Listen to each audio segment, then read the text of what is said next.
बहुत डर लग रहा है इसमें बड़े बड़े लोगों के सामने खड़े होकर और बोलना बहुत आसान तो नहीं है। इससे अच्छा लग है इससे रेलगाड़ी से। लेकिन डर के आगे ही तो जीत होती है। डर के आगे लड़ना तो पड़ेगा नहीं। दोस्तों, जब से मुझसे कहा गया कि आपको ओरोबोरस के बारे में बोलना है, तो मैं बहुत परेशान था कि ओरोबोरस के बारे में क्या बोला जाए। सभी भी एक घंटे की सांप है, पूछ खा रहा है। फिर मैंने सोचा कि ओरोबोरस सर से ही क्यों ना पूछिए, मेरी आवाज ठीक है ना। तो मैंने टेलीपैथिकली ओरोबोरस सर से पूछा कि सर आप हैं कैसे, कुछ तो बताओ, आप लोग कैसे जानते हो? तो उन्होंने फिर बताया कि आपने कभी देखा है किसी ऑडिटोरियम में पहले की लाइन में सेलिब्रिटीज क्यों है? मैं कभी मैंने ये नहीं सोचा। केवल उसका कारण ये है कि ऑडिटोरियम दुनिया का सबसे पुराना ओरोबोरस, क्योंकि ये कल्चर सबसे एलियंट है और इसकी पूछ वो लोग होते हैं जो सेलिब्रिटी की लाइन में बैठे होते हैं और इसके पीछे उसका मुंह है और इनको रिप्लेस करने के लिए वो अपना काम कर रहे हैं। कब आपकी जगह वो आ जाए उस पर जाए। इसका मतलब हमारा ओरोबोरस हमारे परिवर्तन का बहुत बड़ा जिम्मेदार है। अगर ये काम न करे तो सपोज हमारे बाबा के बाबा के बाबा भी अभी जिंदा होते, मुझे लगता है कि दुनिया रहने के लिए नहीं बचती, कब पड़ जाए। इसका मतलब ओरोबोरस हमें बहुत कुछ चेंज करता है। हाँ, अब कुछ कुछ कंट्रोल में आना शुरू हुआ है, क्योंकि मेरे सर शाम दिल्ली कॉलेज की बड़ी स्टेज पर खड़ा कर दिया गया पहली बार हुई, तो थोड़ी दिक्कत तो लगी। इसमें मैं अपनी उस यात्रा को शामिल करना चाहता हूँ जो मैंने पिछले 20 सालों में किया। रियल है कि 42 साल मैंने लगाए अपनी यात्रा में। शुरू कहीं से करा था और पहुंचा कहीं, क्योंकि हमारी जो जर्नी थी वो मुझे लगता था, बचपन मुझे लगता है कि 90 की शुरुआती दशक में मैंने ये सोचा कि कुछ ऐसा किया जाए जिससे दुनिया को कुछ बड़ा किया जा सके। उसमें मेरा माइंडसेट मैकेनिकल है, तो मैंने मैकेनिकल ही करने की सोची। और बाय द वे, मैं एक बार कांडला पोर्ट गया, वहाँ कुछ पाया। वहाँ की लहरों को देख करके मुझे लगा इसमें ऊर्जा है। वहाँ से जर्नी शुरुआत हुई है 1996 की बात। लेकिन मैं ना तो कुछ जानता था, न मेरे पास टूल्स थे, न लैब थी, और बिना प्रोटोटाइप बनाए ये दुनिया आपको मारती। मैंने बहुत प्रयास किया कि दुनिया मुझे समझे, मेरी चीजों को समझ ले, तो मुझे वो न करना पड़े जो लैब को करना पड़ता है, क्योंकि टूल्स के बिना आप कोई काम कैसे करते। इस क्रम में बिल्डिंग बनाई, लेकिन उसके प्रोटोटाइप को चलाने के लिए, क्योंकि मैंने सी से रिलेट किया था, सबूत से, मुश्किल से, तो वो फैसिलिटी यहाँ नहीं थी। मैं थोड़ा भी नहीं मिला, इसके लिए सुना नहीं। फिर दूसरा मैं वाश का क्लियर कर लिया, उसका पेटेंट कराया। उसके बाद उस पर प्रयास किया, उसका प्रोटोटाइप भी बनाया, यहाँ किसी को दिखाया, मेरी भी माना कि कुछ हो सकता है या कोई मदद कर सकते हैं। फिर 2006 की बात है कि मेरा इंस्टीट्यूट खुला और उसके इंजन को पहली बार मैंने देखा। इंजन देख के लगा मुझे भी इसमें कुछ तो गड़बड़ी है, वो नहीं है जो होना चाहिए।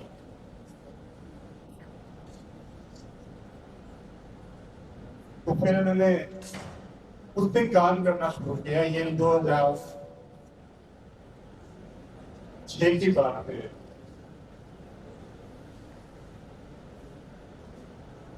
हाँ, 2006 की बात है कि मैंने उस पर काम करना शुरू किया और लगभग 2 साल तक काम करने के बाद मुझे पता चला कि हाँ, ये तो बहुत बड़ी तकनीक है। जो आप गाड़ी यूज करते हैं, जितने भी फ्यूल से चलने वाले हैं, इनमें बहुत सारे डिफेक्ट्स हैं, ऐसा मुझे लगा। और पढ़ने पर ये पता चला कि ये हार्डली 26 to 30% एफिशिएंट।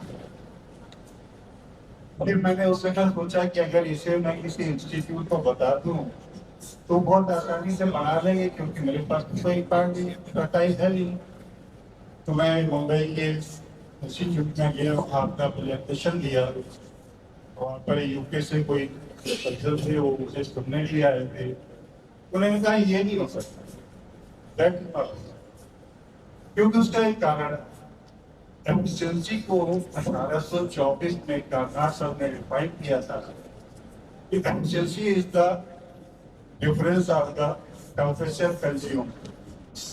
जो आपने टेम्परेचर यूज किया और जो जनरेट हुआ उसके बीच का जो डिफरेंस है वो एफिशिएंसी। लेकिन उस जमाने में स्टीम इंजन चलते थे और वो 15% के आसपास या उससे भी कम एफिशिएंट थे। तो उस समय के लोगों ने जब पूछा कि फिर ये एफिशिएंसी बढ़ क्यों नहीं रही है, तो 1850 में गैल्विन सर और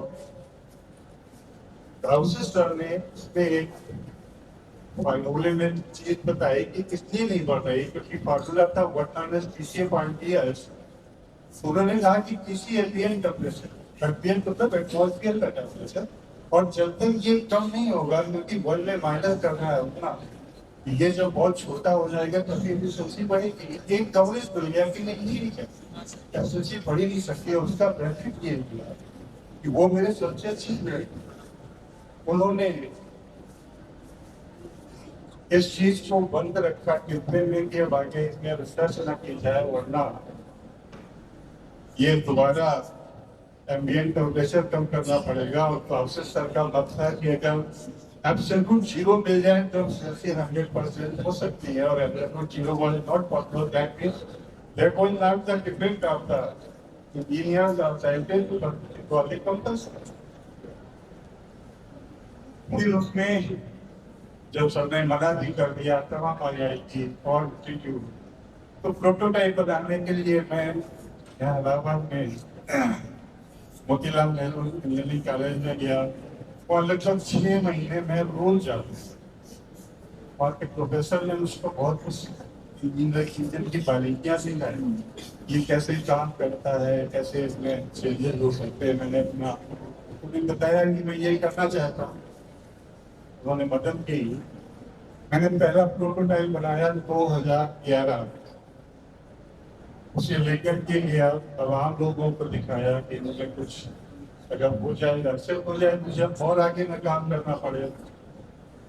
एक कंपनी है जो पंजाब साइड की है, वहाँ पर 2 साल मैंने काम भी किया। मुझे प्रॉमिस की कि नहीं वो इसमें आगे बढ़ेंगे, कुछ करेंगे, क्योंकि उनका टोटल मोटिव था कि किसी तरह टेक्निक आपकी मिल जाए और कुछ करना न पड़े, कुछ देना न पड़े। तो मैं वहाँ से 2000 दे रहा था।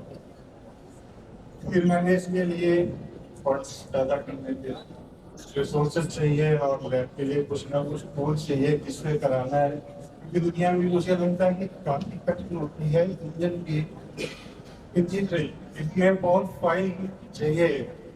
इलाहाबाद में जो सुविधा उपलब्ध है वो मिलीमीटर को काउंट करने जहाँ पर बनवाता हूँ, और इसमें माइक्रोन्स में चाहिए परफेक्शन। ये सफर मैंने 2013 में दोबारा शुरू किया। इसको बनाना शुरू करते हैं, पैसे नहीं थे, प्रॉपर्टी बिकी, वाइफ की बिजने बिके, और इस समय जब आपके सामने खड़ा हूँ तो लगभग 20-22 लाख मेरे पास उधार भी है, अभी भी लगभग 10 लाख मैंने चुकाया है, 20-22 लाख अभी भी उधार है। लेकिन उसी दरमियान में चूंकि पहला प्रोटोटाइप लगभग 337 किलोमीटर पर लीटर का रिजल्ट दे चुका था on third party validation was tested at Delhi by third person. Activity program में टेस्ट हुआ था, क्या करता था रास्ता प्रोग्राम, और उनको धवन साहब के उन्होंने टेस्ट कराया। मुझे एक चीज पहले दिन से मालूम थी, इंजन जो चल रहा है वो गलत है, और जो होना चाहिए वो मैं जानता हूँ, 100% जानता हूँ, उसे रोका। फिर मैंने लगभग 2013 से लेकर के 2024 तक वही रोड साइड इंजीनियरिंग से इसको बनाया, जिसमें 2024 में मैंने इसको पहली बार सड़क पर टेस्ट किया। लगभग 176 किलोमीटर पर लीटर से ज्यादा रिजल्ट आया, जो मेरी अपेक्षा से काफी कम। इसके रियल रिजल्ट 200 किलोमीटर पर लीटर से ज्यादा हुआ।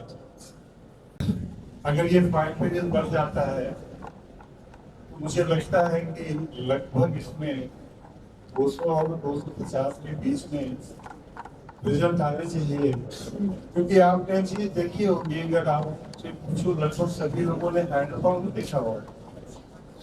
हैंडपंप में पहले जमाने में हैंडपंप आता था जिसमें छोटा सा हैंडल होता था, उसको चलाने में ये हाथ हमारे लाल हो जाते थे। इसके बाद गवर्नमेंट ने बड़े हैंडल वाले हैंडपंप चलाए जिनमें बहुत आसानी से चलने लगे।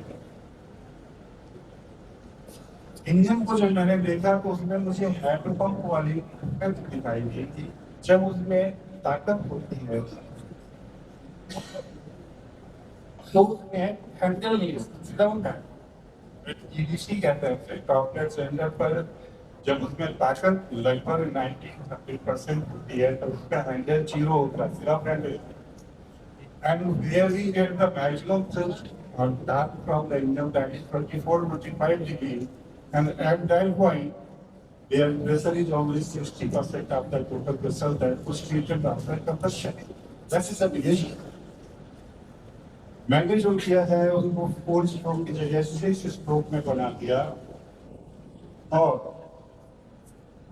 वो इंजन जब उसमें मैक्सिमम प्रेशर होता है लगभग 87% of the handle is available for end up to reaching 90 degree after movement can get the 100% handle and the pressure is remaining.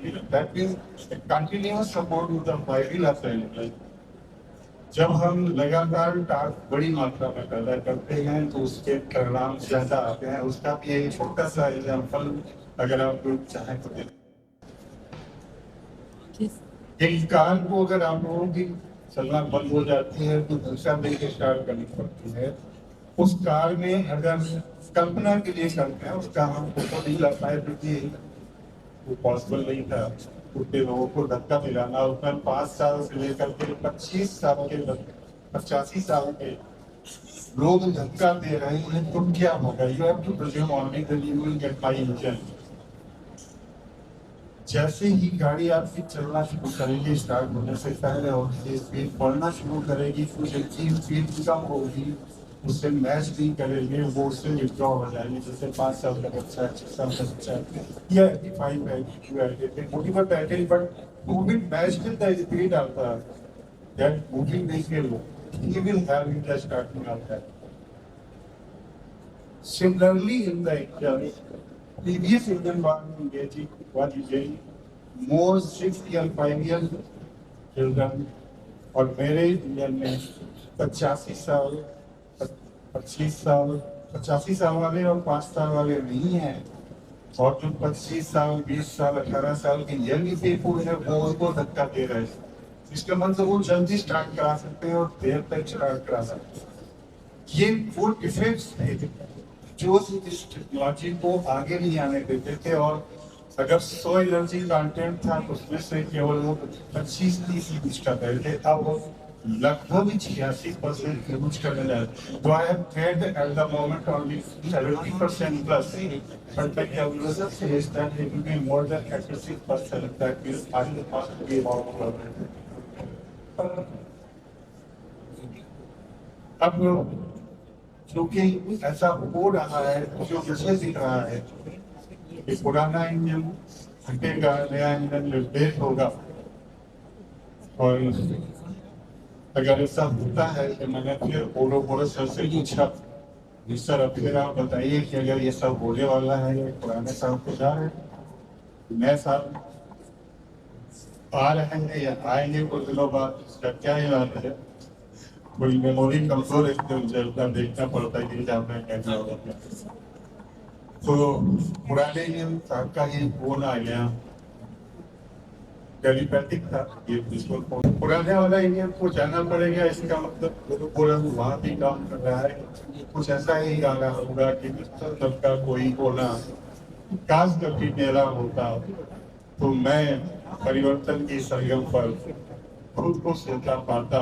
लेकिन परिवर्तन होना है तो मैं उसे जाना होगा, चाहे मैं हूँ, चाहे आप हो, चाहे पुराना इंडियन हो, या दुनिया की जितनी भी चीजें हैं उनको जाना पड़ता है, उन्हें जाना होगा। और अगर ये नहीं होगा तो जब तक विनाश नहीं होगा निर्माण नहीं हो सकता है।